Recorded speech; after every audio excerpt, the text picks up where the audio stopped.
Well, it's Halloween, so what better time to do an Amityville Horror tier list?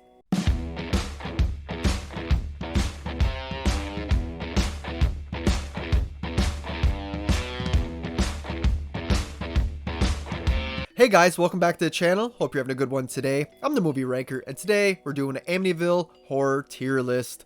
We're doing the first 9 movies, that's the 8 original films plus the remake today in a tier list. Before we get into it, just make sure you drop your rankings in the comment section. What's your favorite? What's your least favorite? We'll love to hear about it.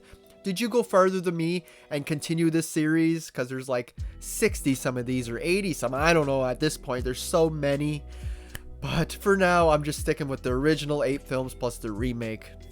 So yeah, let me know down in the comments what you think of these movies. Make sure you like the video and subscribe to the channel so you don't miss out on anything in the future. And let's get right into it. So let's kick things off with the original, the Amityville Horror from 1979. A decent flick. Not my favorite in the series. I'm not a big fan of supernatural films or haunted house movies to begin with. But this one's okay. It's decent. I happen to throw it on quite often, actually. I just find it's a comfort movie, even though it's not great. I like having it on in the background while I'm doing shit around the house. It got a great cast. James Brolin, Margot Kidder as the mother and father. I think they're great in here. James Brolin character starts to slowly succumb to the madness of the house. He's always feeling cold and it's trying to possess him. But thankfully, he doesn't end up getting possessed. At the end of the movie, he ends up gathering everybody and just getting the hell out of the house, and that's how it ends. So the movie does feel a little anticlimactic at the end. I feel like it kind of builds and builds, but it kind of goes out with a whim. It's not a big bang at the end, if you know what I mean. And the hauntings, it's just like, shit moving around their house. A babysitter gets locked in the closet, right? Just little things like that. Nothing too crazy. We get this like really cheap demon looking through the window at one point. You see the eyes glow up. It's fine, like I said. Nothing special though. I really do enjoy the cast. We get that iconic scene with the flies and the priest, which so many movies has parodied over the years. A bunch of parodies of that. So it's a decent film. It's not great. I'm going to put it in C. I think it gets the passing grade, but it's nothing special, especially for being the original film in a franchise. Usually that's one of the better films, but it's not the case this time around. Moving on to Amityville 2, The Possession.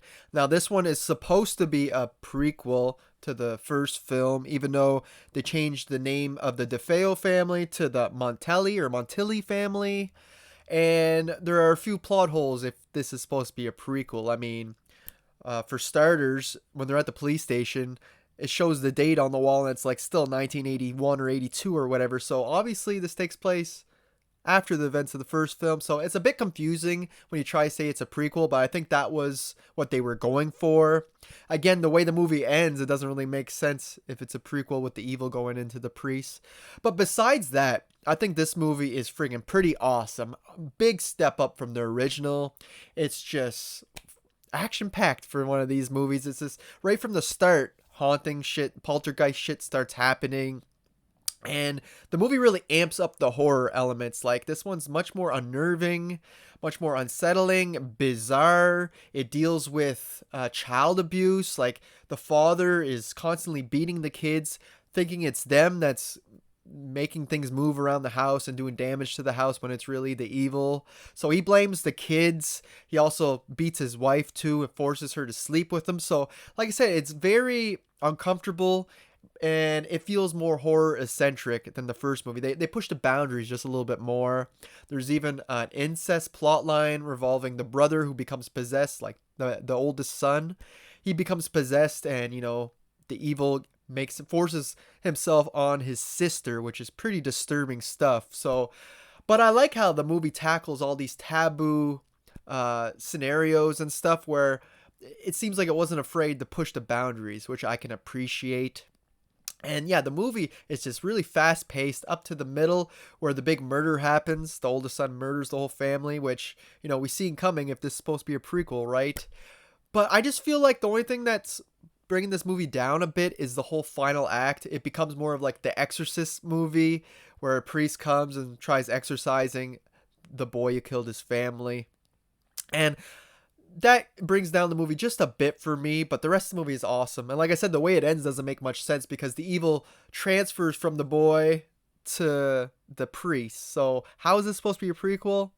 Doesn't make any sense. But yeah, great effects in here. You got a lot of bloating scenes and stuff, like under the skin popping and stuff when it's the eldest son possessed. You can see he's becoming more evil and everything. We get Paulie from Rocky, the dude who plays Paulie. He's the dad in this, so it's cool to see a familiar face. And yeah, this is a really good movie in my opinion, especially in this franchise. It kind of surprised me. I'm putting it up in A tier. So if you are skeptical about this franchise, definitely check out part 2 because I think it's fantastic. Up next, we got Amityville 3D. Now, like many movies in 1983, all the horror movies at the time, they were all trying to do the 3D gimmick. We got Jaws 3D, we had Friday the 13th, part 3, they were all doing it. And horror and 3D effects don't usually go too well together. I mean, most of the times the 3D effects are just like pens or just like stuff like this going towards the camera like ooh, and it's never used to actually scare you or anything, not properly anyway, so that's unfortunate. So the 3D effects don't do the movie any favors. And yeah, this one's just kind of slow, not a lot happens. You got this guy who buys the house. He's a journalist who like debunks paranormal hoaxes and stuff, like, you know, proves that there's nothing supernatural about it. So he doesn't believe that there's evil in this house or that it's cursed. So he decides to buy it to prove that and live in it. And yeah, over the course of the movie, he starts to realize maybe this house is cursed. We do get this really cool death scene involving his partner who works with him in this paranormal thing. She uncovers the truth about the house, and on her way to tell him, she ends up dying in this car accident. She crashes into these metal poles that go through the windshield, and she can't get out of the car. It catches fire along with her, and she burns up to like a skeleton, like a crisp. It's cheesy, but I did enjoy that moment. It's easily the best moment of the movie.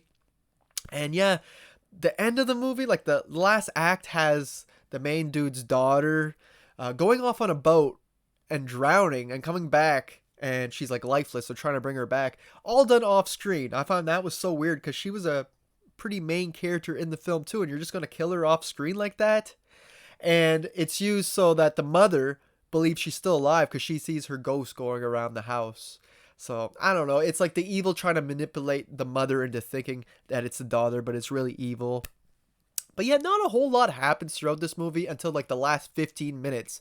Then it's like the movie just goes too bonkers, too crazy, with shit blowing up in the house and flying around objects, killing people around the house, and it's like a hurricane hit or something. You got like this demon coming out of the well in the basement, which was pretty cool looking. But yeah, mostly a dull film that seems to have all of its action at like the last 10 minutes where it should have been spread out a little bit more. Interesting enough, Becky from Full House, the girl who plays Becky, is in here, and Meg Ryan as well in here. Not in big roles, but they're both in the film. Not a great movie. I wasn't the biggest fan of it, so it's going down in D territory. Not the greatest. Up next is Amityville Horror, The Evil Escapes. And this is the first movie, I think, that went straight to TV, straight to video, didn't go to theaters, and the first movie where we deal with cursed objects. We got a few of these movies that deal with objects from the Amityville house. This one is a lamp. They get an evil lamp that used to be in the Amityville house. It gets bought at a yard sale and transferred across the country to this new home. And this lamp really messes things up in this house. It can like mess with the electronics, you know, make the carburetor go on in the sink and cut some dude's hand off. And yeah, it just does bad shit to everybody in this house, manipulates them, makes the kid who's playing with a chainsaw, makes the chainsaw turn on and go crazy. It's super entertaining. I mean, it's dumb, obviously. A movie about an evil lamp. And you can like see the evil going through the cord of the lamp too and everything. It's really dumb, cheesy, but I had a really fun time with it. It feels like a segment of like Creepshow or like an R-rated Goosebumps episode or something that they just made into a full-length film. So I just really enjoyed that. And the little girl staying at this house, she lost her father. So the evil's kind of manipulating her into thinking that her father's soul is like part of this lamp or something. So she doesn't want them getting rid of the lamp, and she's like drawn to it, and she kind of gets possessed by the evil a little bit too. that's all interesting. And lastly, the location of this house is really cool. It's like on a cliff and everything. I just thought it was a really cool setting. And eventually they shoot the lamp out the window and it goes over the cliff onto the beach, onto the rocks. I thought that was a really cool ending as well. So really cool movie. A lot of strange things happening to this family due to this lamp. The lamp's ugly. Lamp is ugly as hell too. I don't know why anybody would ever buy it, but yeah, it's a fun entry. Surprised me once again. This one's going up into the B category. Like, how many franchises can you say has multiple movies ahead of the original? Not many. Up next, we got the Amityville Curse. Oh boy, now we're starting to reach the bottom of the barrel. This movie, it doesn't even take place in the Amityville house. It just happens to take place in Amityville at a different house that just so happens to be cursed. Like, coincidence? But yeah, this one is about, the curse is about a priest who was in the confession booth with another dude in the other side giving a confession. You find out that it was his estranged son that he had abandoned, and the son kills the priest, right? And this all takes place in the church. But they move all the church stuff after he dies and everything. The confession booth and everything gets moved to the clergy house into the basement. And that's the house that we're dealing with in this movie. So since the cursed objects were moved there, the house ends up cursed. And it's just very, very odd. It's boring. It's slow. The scares are like for a 5-year-old. It's like books falling off the shelf and like a tarantula going across the floor. It's not scary at all. The main girl in the house is like, I don't know, she has these visions and shit. And she's like having visions of what happened, how the priest died. And the priest is like trying to channel her to learn what happened and everything and to try to defeat the evil. And she gives the most over-the-top, cringe-worthy performance every time she's having those visions. Very, very bad acting in this one. And yeah, one of the other dudes in the house ends up getting possessed by the guy who killed the priest. So, I don't know. It's very dumb, very stupid, very slow, not entertaining, not thrilling. It really has nothing going for it in this film. And like I said, it doesn't even take place in the Amityville house. So this one was just bad. Apparently it's a low-budget Canadian movie, which, me being Canadian, I'm not too proud of. Apparently filmed in Quebec. But yeah, it's the first F tier in this franchise for me. Up next, we got Amityville, It's About Time. You get it? Because it's about an evil clock this time. Clever title. But yeah, another fun one. This one feels a bit like a fever dream at times, just the way things play out. I like how the clock's not just evil and not just doing evil things around the house, but it's also manipulating time. And like, yeah, just they make people older and younger and time pass faster or slower. I thought that was a cool angle to these movies that we never seen before. And it makes for a pretty cool twist at the very end where things revert back to the starting of the movie because the clock knew it was done for, so it tried going back in time hoping that it could play things out again, but no. Our main character remembered, she had a memory and knew that the clock was no good. So yeah, I like the movie for that. Has some gnarly, like, gooey effects in here as well, with like a guy gets attacked by a dog earlier in the movie and he gets all infected and stuff throughout, and it looks gnarly. We get this really awesome kill too in this film. I really enjoyed it anyway, where this truck is coming and is going to kill this woman who can't get out of the way, but she ends up surviving. She doesn't die. She ends up getting out of the way, and you're like, okay, she survived. But then the logo off the truck, it's like this duck with a pointy beak, comes down and impales her, kills her, and I'm like, that was such like a Final Destination style kill, and I'm a big fan of that franchise, so that was really cool in here as well. And yeah, just it changed the formula up enough to be interesting. The effects are pretty good. This film was directed by Tony Randall, believe it or not, the guy who did like Hellraiser 2, which is kind of cool. So I think having a competent director and tweaking the formula a bit really did this movie a lot of favors. So this one as well is going up into the B category. The B category in this one is just basically really fun and entertaining flicks, even though they can be dumb sometimes. Next, we got Amityville: A New Generation. Even the title is dumb in this one. This time about a cursed mirror, which when you look into it, sometimes, only sometimes, it will show you how you're going to die in the future, which sounds super interesting, but it's way more interesting on paper than the execution itself. I mean, it only actually shows people's death like 2 or 3 times during the movie, and it's nothing interesting, nothing fancy or nothing the way it shows them die. The movie mostly focuses on our main character who doesn't remember his childhood. He has suppressed memories, and you find out that his father lived in the Amityville house and he murdered his whole family in the 60s on Thanksgiving. And I'm like, wait a minute, is this supposed to be the DeFeo family, but they're just changing the names to the Bronner family? Or is this a whole nother family that happened before the DeFeo family? If it is, it's kind of weird. Why didn't anybody else ever talk about this family and this murder? I don't know, it just doesn't add up in the timeline or anything, this far into the franchise especially. And yeah, the movie just was boring. It was a slog to get through once again. No interesting kills or anything. The only interesting scene is basically the flashback of the Thanksgiving scene where the murder took place in the 60s. And yeah, so we're just following this main character trying to learn his past. So you find out that, yeah, it was his dad who did all those murders and he suppressed those memories. His dad ended up in a mental institution. When he went to visit his dad as a kid, his mom ends up getting killed by his father, and that was suppressed too. So basically the movie's just him uncovering all of his memories that he had locked up, and he's fearing that he's going to become like his father. And funny enough, his friends and where he lives in his apartment is a bunch of like art house people, and they're doing like a gallery, and at the end they do like a reenactment of a Thanksgiving scene.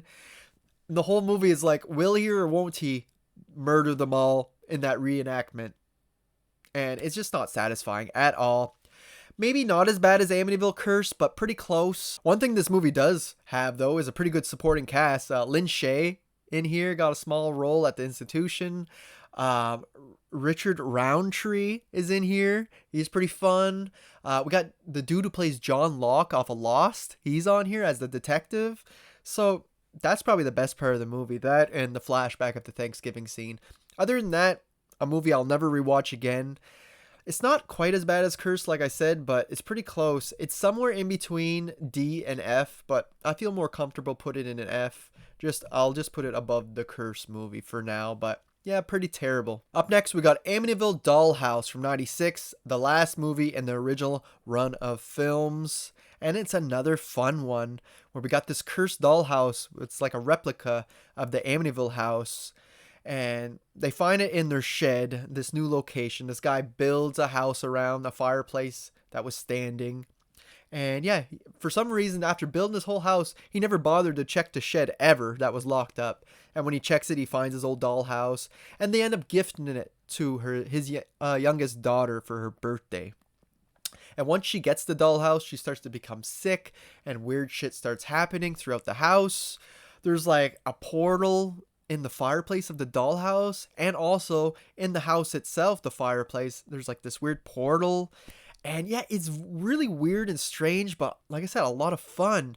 Just the way the evil acts out in this house. It's burning people, burning their faces and shit. It's making one of the kids in the house, their father died. He's like the stepkid in the house, and he died as a soldier in the war or whatever. So he keeps seeing his dad as like this demon soldier, and he's all rotting and stuff, and telling him he has to go and kill his new dad and everything. It's just really crazy and bonkers, but kind of fun, like I said. It's all the weird shit that happens in his house. He has a pet mouse that goes into the dollhouse under the bed, and it ends up being a huge ass mouse under the real bed in the house. And just different weird shit like this happening, and it just makes for a really exciting, entertaining entry in this franchise. And eventually, when they go through the portal in the fireplace, you get these really gnarly costumes of like demons and shit coming towards them. And again, it just kind of tweaks the formula enough to make it watchable, to make it fun. It kind of flies by. Great pacing, great characters. I like the whole family in this one, even though that one kid was kind of annoying at first, the dorky kid. But you come around to liking him. You get that he lost his father, so he's kind of mad at this new family, right?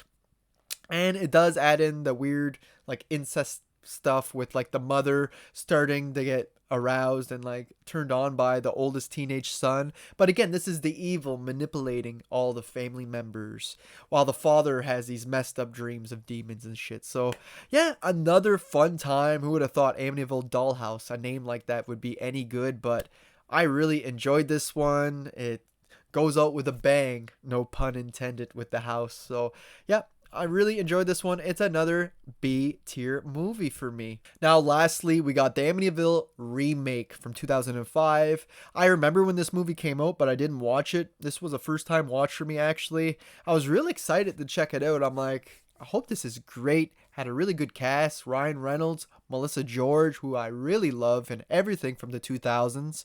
So yeah, excited going into this one.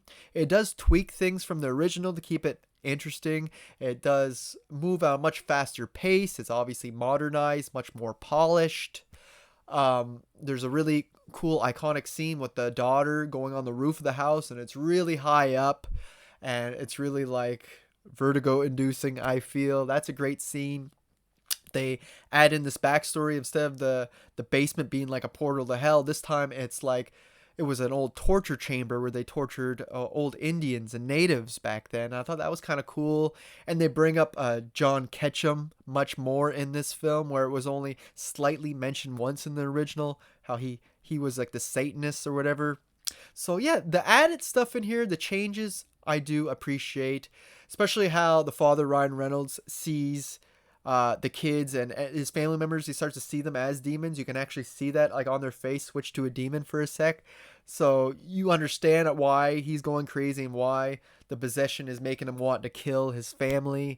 And he even goes a step farther from the original. He kills the dog, and he is ready to kill the family in this one. But it's the family that have to actually protect him and move him, get him away from the house in their boat at the end so that the evil can wear off, kind of.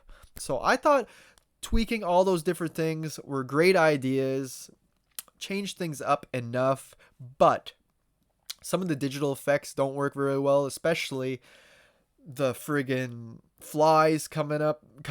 I mean, the fly scene is terrible in this remake compared to the original. It's just god awful. The demons themselves, again, the CGI and the digital effects aren't that great. This was a 2005 film, so yeah. And lastly, Ryan Reynolds. I love the guy, but I feel like he was terribly miscasted in here. While Melissa George gives a hell of a performance, I feel like Ryan Reynolds, I just wasn't buying him as this lunatic, you know, by the end being possessed and everything. Perfect example is like The Shining with Jack Nicholson. Like, I believe he was crazy and menacing and that, right?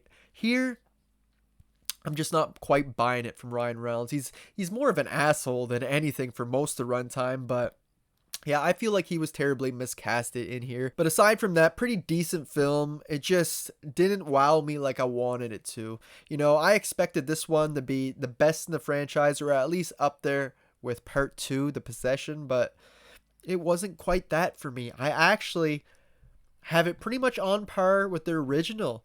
Maybe even preferring the original at times. I feel like you take sections from both these movies, you can make a better movie than the both of them, but on its own, I might like it just a bit less than the original. Like I said, that movie's not great, but it's kind of comforting for me. I can always throw it on.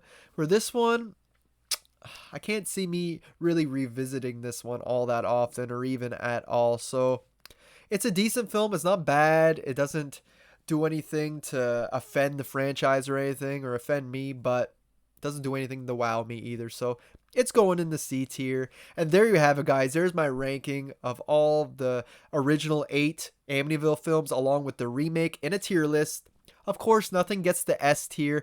I think The Possession had potential to be there, but it's just at the end where it becomes like an Exorcist ripoff where it kind of loses me just a bit. So yeah, I hope you enjoyed this ranking, guys. Make sure you like the video, subscribe to the channel so you don't miss out on anything in the future. And like I said, drop your rankings down below. What's your favorite? What's your least favorite? Do it in the tier list if you want. Whichever way you want to do it, I'd love to hear it. Especially, most of these movies were first time watches for me, so I'd like to hear other people's opinions on them. And is it just me who really dug some of these, or are they all really bad? I don't know. Let me know though down below. You can also follow me on Letterboxd. I'm always on there making lists and whatnot. And I hope you guys have a happy Halloween. When this video is being released, it's going to be on Halloween day. So we got Hurricane Melissa, the aftermath of it hitting us right now, the crazy rainstorms and everything. So stay safe out there. Hopefully you guys get lots of candy and shit tonight for those who are going out trick-or-treating. And yeah, that's all I got for you guys today. I hope you enjoyed this. And until next time, thanks for watching.